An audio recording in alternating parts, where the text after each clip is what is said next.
challenging. But imagine for a moment if you were a parent of a child who had special health care needs. Well, if you are, then you know that additional level of challenge that you face. And someone who helps navigate those challenges is our guest today on Community Health Watch. And she is Esther Curenton. Hi, Esther. Hi, how are you? I am well. Thanks for joining me today on Community Health Watch. Thank you so much. Now, Esther, after your name, you've got a couple of letters. So let's explain to the audience exactly what LCSW means. LCSW is Licensed Clinical Social Worker. Okay. And then the R is a designation by the State Department of Education that allows me to charge the managed care plans if I wanted to see clients individually. Okay, so thank you. So you're very knowledgeable, and you are indeed the program coordinator of Children with Special Health Care Needs, the program that is run here in New York City by the New York City Department of Health and Mental Hygiene. Mm-hmm. Oh, that's a lot of words there as well. It is. It is. So let's start there. The program that you head, Children with Special Health Care Needs, what is that population of children? We serve children from 0 to 21 years of age. So that's a wide berth. Yes. 21 years worth of children. And 0 is birth, from birth. From the time the mom is pregnant, we provide health care for mom. And during the birth, you know, some children have congenital birth disorders, and so they need help right away. And we serve these children in all 5 boroughs of New York City. There's no income requirement. The requirement to be involved in our program is the diagnosis. They need to have a medical diagnosis or a emotional need, learning disabled, or physical handicap. Okay. And so how do children come to the program? Are they referred? Does mom and dad, do they bring them? Is it a teacher referral? There's a variety of ways they can get involved. The mom can ask for help directly. There can be a teacher referral. There can be a clergy referral. They can come from any hospital staff person. So even from birth, from a hospital worker? From birth, that's right. Any community organization that we partner with can refer. So it's really wide open. The requirement is that they come with documentation that there's a medical need, and then we take it from there. What if they don't have the documentation? I'm thinking as a parent, what if you don't have the money to get your child checked out? You might think that there's something wrong, and I bring my child and I reach out to you for help. Where do we go from there? Okay, then we reach out to the New York State Department of Health, and they can pay for the diagnostic tests that are needed. It is a very expensive endeavor. Right. The city also has a program called Early Intervention. Okay. And at that point, these mothers who are having, you know, babies with birth defects can get enrolled in that program, and they pay for a lot of the costs that are associated with these medical issues also. So that's where a lot of our referrals come from also, the Early Intervention program. But if a mom is not sure where to start, they could start with us. And if they don't remember our program name, they could just call 311 and say, you know, I have a child that has medical needs and I need extra help. I need help. Okay. Yeah. And when you say medical needs, you guys deal with just a birth. You know, a wide berth, B-E-R-T-H, of from birth. Yes. A wide berth of I don't want to say maladies, but of issues that children face, mental, physical. So let's go through some of those issues that you guys you guys help deal with. Health conditions. Okay, so some of the common health conditions that we address are asthma, cancer, diabetes, leukemia. There's all kinds of birth defects. Children have holes in their heart, or the encephalitis, or GERD, which is a feeding disorder. You know, they have limbs that are, you know, short and need kind of medical equipment. Right, or prosthesis. Prosthesis, right. that kind of thing. or the learning disabilities, you know, they need speech therapies, occupational therapies because of cleft palate or different things like that. Or, you know, kids break things, you know, broken arm, broken Right. leg, Even what have things like broken limbs. broken limbs. Wow, because Which, I think of all the other maladies, I think of them as long term. But things like broken limbs, I think of them as short term, like that you wouldn't need assistance. you would need assistance if you're trying to get to school and you Yeah. can't concentrate if you're, you know, your arm is in a sling or you have some of these very complicated looking apparatus to Right. help you walk straight, or you need a wheelchair, or, you know, there's a lot of assistance that these children need, ambulatory care. You know, we provide transportation in some cases. It can be very complicated. We also provide help for the mom at home. How You know, so? if the child has special health care needs and she's got 2 other well children, she's got to divide her time between the 3 kids and address all the needs of the special needs child as well as the other 2 children. So we can give her help with, you know, home duties. So a home assistant A to home, help with a that home health child. assistant, Wow. home care if she needs to work, and you know, an average babysitter may not be able to take care of a child with And it's special needs. very expensive. It's very expensive. It's very expensive, and the medications that have to go on, and you know, maybe there are injections or catheters. It can get very complicated, and it's very overwhelming for someone who doesn't have a medical background and really Yeah. doesn't understand. And then there's, you know, emotional feelings about that. We can provide counseling. We can suggest support groups. We can refer them to a program called Parent to Parent, which is one of our community partners, and they do a parent matching, so that the parent has a buddy who they can talk to you know, Someone local even? someone Yeah. local who has a child maybe with the same diagnosis, that they can share information and encourage each other and be their, you know, their support. I think oftentimes as parents you feel that you're the only one. Exactly. Yeah. Yeah. You feel alone and you feel overwhelmed. And just to share, you know what?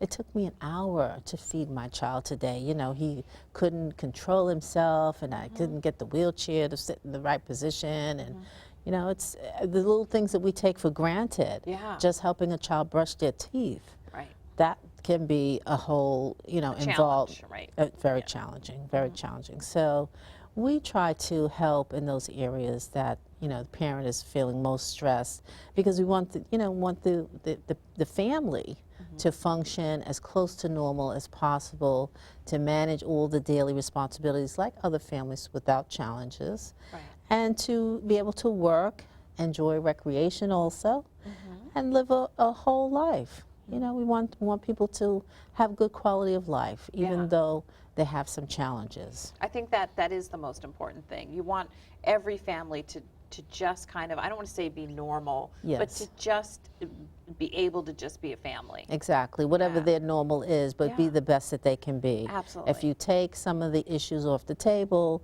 and put supports in where they're available, then it can go really well. Yeah. I mean, you know, parents do very well with some help. And talk to me about some of your community partnerships. It seems as if you partner with a lot of different organizations in the community to really assist parents We do. and also the children as Yes, well. we do. We reach out to various organizations that provide support services in all of these areas. Some are specialized in medical, you know, services. Some provide general family support services. So we know in each borough what's available at either low cost or no cost, or we can help them, you know, like I said, the State Department of Health can sometimes step in and provide some resources as well. So we do try to get it done with our partners, with the city resources, with state resources as much as possible. We also partner with faith organizations. Really, faith-based organizations. Faith-based organizations can provide things that maybe government agencies cannot.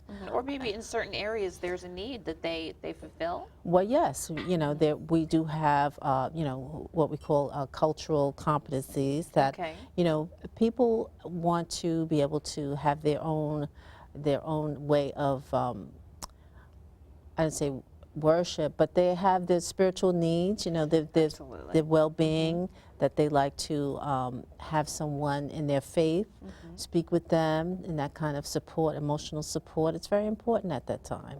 You know, we have to respect people's prayer life Yeah. and their spiritual and their needs. cultural and And their spiritual cultural, yes. So lives. they get the cultural support, they get the spiritual support. You know, some people don't like counseling, so they can get the spiritual support from their various churches, and so or synagogues or mosques. And you might be more open to receiving that message if it's coming from someone with some similarity in your background, like a culture or a faith or. Exactly right, exactly right. So we have to meet them where they are and offer services that are meaningful to them. And so we don't look away and you know, qualify any of the sources that people ask for. If you know, that's what they're looking for, then we try to match them up. And so we have good relationships with a lot of organizations that are also out there to do the helping that families are looking for. So Wow. it's Anyone a good right relationship. here in Queens that you can point out for us that you guys partner with? Well, of course, I'd have to highlight my church, Yes. Macedonia AME Church here in Flushing. You know, and we also have Ebenezer. We have St. Mark's. Flushing is the most rich in spiritual organizations, I think, in Queens, I would have to say. Yeah. There are many, I mean, they're all represented. We have the Mormons, we have Catholic churches, we have synagogues. You know, all of the churches or I should say religious organizations are out there offering food, shelter, clothes, all kinds of things that families really can benefit from. So, you know, we serve hot meals. Yes. We provide pantry bags of food And once a that's week. at your church? That's at my church. Macedonia AME Church, right here in Flushing. Right here in downtown Flushing, yes. So, and they do have, you know, ministerial staff who will counsel and provide. They also provide referrals, you know, that we might not be aware of that are culturally sensitive for some of the families. So, so it's a good relationship. Yeah. Yeah. And Macedonia AME Church, you guys have had a relationship with Flushing for very many years.